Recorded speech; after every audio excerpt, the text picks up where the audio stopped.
बिस्मिल्लाहिर्रहमानिर्रहीम। अस्सलाम वालेकुम स्टूडेंट्स। आज की हमारी इंग्लिश की डायरी है learn application number 1 plus present perfect tense. आज हम एप्लीकेशन नंबर 1 रीड करेंगे और आज के दिन से मेमोराइज़ करेंगे और प्रेजेंट परफेक्ट टेंस को रिवाइज़ करेंगे। तो एप्लीकेशन पढ़ने से पहले जो है इसका ज़रा पैटर्न डिस्कस कर लेते हैं। इसके पैटर्न में है इस तरह से राइट करेंगे। फर्स्ट लाइन में इधर कुछ स्टूडेंट्स जो है ना वो टू लिख देते हैं, जो कि बिल्कुल रॉन्ग है, ये हम नहीं लिखेंगे। जस्ट हम इधर लिखेंगे the principal comma government girls high school comma Khanpur full stop. ठीक है, उसके बाद मैडम कॉमा फिर लिखेंगे most respectfully it is stated that. आगे अपने मटेरियल राइट करके जो हम बुक से रीड करेंगे। उसके बाद यर्ड्स ओबीडियंटली कॉमा आएगा। उसके बाद हम या XYZ लिख देंगे या नेम राइट कर देंगे। और इधर भी स्टूडेंट्स गलती करते हैं, इधर एपोस्ट्रोफी का साइन लगा देते हैं, ये भी बिल्कुल नहीं लगाना। इनको जोड़ कर वाई और URS को लिखना है। इधर देख लें, इधर टू नहीं लगाना और इधर एपोस्ट्रोफी का साइन नहीं लगाना। और ये इसका पैटर्न ये है एप्लीकेशन का। अब हम एप्लीकेशन 1 रीड करते हैं कि इसमें क्या है। ये है एप्लीकेशन फॉर लीव। लीव की एप्लीकेशन है कि छुट्टियां मांगी गई हैं। किस वजह से कि मदर जो हैं वो बीमार हैं। फादर का लेटर आया है कि मदर बीमार हैं, तो इस वजह से जो है एप्लीकेशन राइट की गई है छुट्टियों की। तो ये जो पैटर्न था वो समझा दिया गया। अब हम इधर से मटेरियल ही लेंगे। My father has written to say, मेरे फादर ने लिखा है मुझे कहने के लिए, that my mother is seriously ill, कि मेरी जो वालदा हैं वो बीमार हैं। आई शैल बी ग्रेटफुल, मैं शुक्रगुजार हूँगा। If you will kindly grant me, अगर आप मुझे इनायत फरमाएंगे, 4 days leave of absence from school to go home, 4 दिन की छुट्टियाँ स्कूल से घर जाने के लिए। बस इतना सा हमारा ये मटेरियल है। और आगे योर्स ओबीडियंटली और इस तरह से लिख देंगे। और डेटेड जो है योर्स ओबीडियंटली की ही लाइन में लिखेंगे, जिस तरह से हमने पैटर्न में डिस्कस किया है। ये तो थी हमारी एप्लीकेशन। इसके बाद हम देखते हैं प्रेजेंट परफेक्ट टेंस।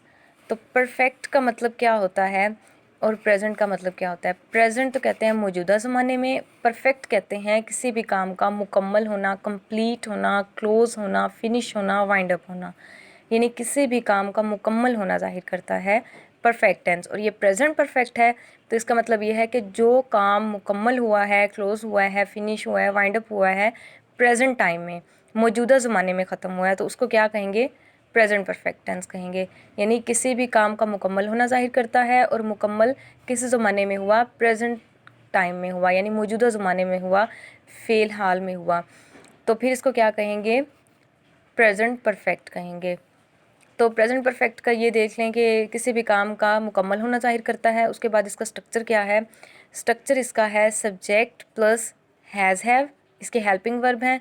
पहले हमने सब्जेक्ट को ट्रांसलेट करना है, फिर हैज़ हैव लगाना है उसके साथ। हैज़ किसके साथ आएगा, सिंगुलर के साथ। हैव किसके साथ आएगा, प्लूरल के साथ। यानी हैज़ आता है ही, शी, इट, सिंगुलर नाउन के साथ। हैव किसके साथ आएगा, आई, यू, वी, दे के साथ और प्लूरल नाउन के साथ। तो ये दोबारा से बता दूं, हैज़ जो आएगा he, she, it, singular noun के साथ।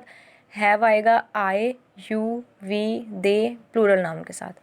उसके बाद हम third form of verb write करेंगे और उसके बाद object. Subject plus helping verb. Helping verb हमारे पास दो हैं, हैज़ और have. Has for singular, have for plural, plus third form of verb plus object. ये हमारा एफर्मेटिव का स्ट्रक्चर है प्रेजेंट परफेक्ट टेंस का। पहले हमने इसका इंट्रो पढ़ा, इसकी पहचान देखी और ये देखा कि ये क्या जाहिर करता है। उसके बाद इसका स्ट्रक्चर देखा एफर्मेटिव फॉर्म में। अब हम देखते हैं कि नेगेटिव, अगर एफर्मेटिव भी समझ आ गई है तो नेगेटिव समझना इससे भी ज़्यादा ईजी है कि इन्हीं हेल्पिंग वर्ब के साथ जब हम नोट लगा देंगे बाकी स्ट्रक्चर बिल्कुल सेम रहेगा। जस्ट हैज़ और हैव जो हेल्पिंग वर्ब्स हैं ना, इनके साथ हम नॉट लगाएंगे तो हमारा स्ट्रक्चर क्या हो जाएगा, नेगेटिव बन जाएगा। सब्जेक्ट वैसे का वैसे आया, सब्जेक्ट के बाद हेल्पिंग वर्ब्स थे, हेल्पिंग वर्ब्स वैसे के वैसे आ गए, यानी सिंगुलर के साथ हैज़ लगेगा। अगर सब्जेक्ट हमारा सिंगुलर होगा तो हैज़, अगर सब्जेक्ट हमारा प्लूरल होगा तो हैव। अगर सब्जेक्ट हमारा ही, शीट और सिंगुलर नाउन होगा हैज़, सब्जेक्ट हमारा आई, यू, वी, दे या प्लूरल नाउन होगा तो हेल्पिंग वर्ब की जगह हैव लगेगा। उसके बाद हम उनके साथ नॉट लगा देंगे।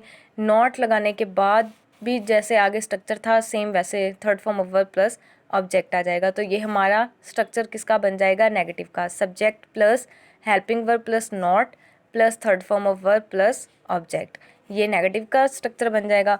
उसके बाद हम देखते हैं इंटरोगेटिव का। इंटरोगेटिव भी इंतहाई आसान है कि इन्हीं हेल्पिंग वर्ब्स को, यानी सब्जेक्ट हमारा सिंगुलर है तो हैज़ को सब्जेक्ट के स्टार्ट में ले आएंगे, यानी सब्जेक्ट से पहले सेंटेंस के स्टार्ट में ले आएंगे। अगर सब्जेक्ट हमारा प्लूरल है तो हैव को सब्जेक्ट से पहले सेंटेंस के स्टार्ट में ले आएंगे। हेल्पिंग वर्ब्स को सब्जेक्ट से पहले लिखेंगे, हेल्पिंग वर्ब्स के बाद सब्जेक्ट, सब्जेक्ट के बाद third form of verb plus object, ये हमारा हो जाएगा इंटरोगेटिव का। नेगेटिव में सब्जेक्ट इसके बाद हेल्पिंग वर्ब के साथ नोट लगा देंगे और इंटरोगेटिव में हेल्पिंग वर्ब को सब्जेक्ट के पहले लगा देंगे। ये इसका इंटरोगेटिव का था। अब ये एग्जांपल्स दिए हैं। हम सैर करने जा चुके हैं, यानी काम मुकम्मल हो चुका है आया है यहाँ। अगर होता जा चुके थे तो हमारा पास्ट का होता कि पास्ट में जा चुके थे, क्योंकि ये नहीं आया है आया है, तो इसका मतलब क्या है कि काम मुकम्मल तो हुआ है, सैर को तो गए हैं लेकिन प्रेजेंट में गए हैं, यानी प्रेजेंट टाइम में गए हैं। हम सैर करने जा चुके हैं। वी, हम की इंग्लिश क्या होती है? वी। तो वी क्या होता है? प्लूरल होता है, सिंगुलर नहीं होता। इस वजह से इसके साथ हमने क्या लगाया? Have, because have are plural. We have, it is third form of verb. Go, went, gone, third form of verb हमने लगाई है। We have gone to visit, हम सैर करने जा चुके हैं। अब इसी हैव के साथ नोट लगा देंगे। We have not gone to visit, ये हमारा नेगेटिव का सेंटेंस बन जाएगा। जब इसी हैव को सेंटेंस के स्टार्ट में ले आएंगे, have we gone to visit, और आगे क्वेश्चन मार्क लगा देंगे, तो ये हमारा सेंटेंस क्या हो जाएगा? इंटरोगेटिव का हो जाएगा। बहुत ही आसान है, रिलैक्स होके दोबारा से देखें, इंशाल्लाह समझ आ जाएगी। देखें स्ट्रक्चर, इसका मतलब क्या होता है? Complete, close, finish, wind up करना। परफेक्ट टेंस का मतलब होता है प्रेजेंट परफेक्ट, ये परफेक्ट का मतलब होता है complete, close, finish, wind up करना। अब देखें प्रेजेंट परफेक्ट है तो किसी भी काम का मुकम्मल होना जाहिर करता है प्रेजेंट टाइम में। अब देखें इसका स्ट्रक्चर, सब्जेक्ट प्लस हैज़ है plus third form of verb plus object. Has he, she, it और सिंगुलर नाउन के लिए, हैव आई, यू, वी, दे और प्लूरल नाउन के लिए। अब जब नेगेटिव बनाएंगे तो इसी हैज़ हैव के साथ नोट लगा देंगे, बाकी स्ट्रक्चर सेम रहेगा। जब हम इंटरोगेटिव बनाएंगे, we have gone to visit, क्या हम सैर करने जा चुके हैं, यानी फिर हमारा इंटरोगेटिव बन जाएगा। जब हम हैज़ और हैव यानी हेल्पिंग वर्ब को जो भी फिट आता है हैज़ या हैव, इसको सेंटेंस के स्टार्ट में ले आएंगे सब्जेक्ट से पहले और एंड में क्वेश्चन मार्क लगा देंगे। Have we gone to visit, क्या हम सैर को जा चुके हैं, ये। अब इसके बाद देखते हैं, वो तो था प्लूरल की एग्जांपल थी। अब देखें, वो इम्तिहान दे चुकी है, वो लड़की है और वो सिंगुलर है, एक लड़की है, तो उसके लिए क्या आएगा? सिंगुलर के लिए क्या आएगा? Has. She has taken examination, take, took, taken, taken is the third form of verb. She has taken examination, जब हम इसी हैज़ के साथ नॉट लगा देंगे तो हमारा सेंटेंस नेगेटिव बन जाएगा। She has not taken examination. अब इसी हैज़ को सेंटेंस के स्टार्ट में लेंगे, has she taken examination and question mark, तो ये हमारा सेंटेंस क्या हो जाएगा? इंटरोगेटिव। अब आए का सेंटेंस बनाते हैं। मैं नमाज़ पढ़ चुका हूँ, I have offered prayer, I have offered prayers, मैं नमाज़ पढ़ चुका हूँ। आई हैव नोट, हैव के साथ नोट लगा देंगे, नेगेटिव बन जाएगा, आगे सेंटेंस वैसे रहेगा। इसी हैव को सेंटेंस के स्टार्ट में ले आएंगे, हैव आई ऑफर्ड प्रेयर्स और क्वेश्चन मार्क लगा देंगे, तो हमारा सेंटेंस क्या बन जाएगा? इंटरोगेटिव बन जाएगा। तो ये आप लोगों ने अच्छे तरीके से देख लेना है, इसके स्ट्रक्चर्स को मेमोराइज़ कर लेना है, और उसके बाद जो है आपने 5 सेंटेंसेस, 5 एफर्मेटिव के, 5 नेगेटिव के, 5 इंटरोगेटिव के सेंटेंसेस खुद घर में बैठकर बनाने हैं और लाजमी बनाने हैं। ये काम साथ साथ करते जाएंगे तो इंशाल्लाह ताला फिर मुश्किल नहीं होगी, और उसके बाद एप्लीकेशन भी अच्छे से याद कर लेनी है। अल्लाह हाफिज़।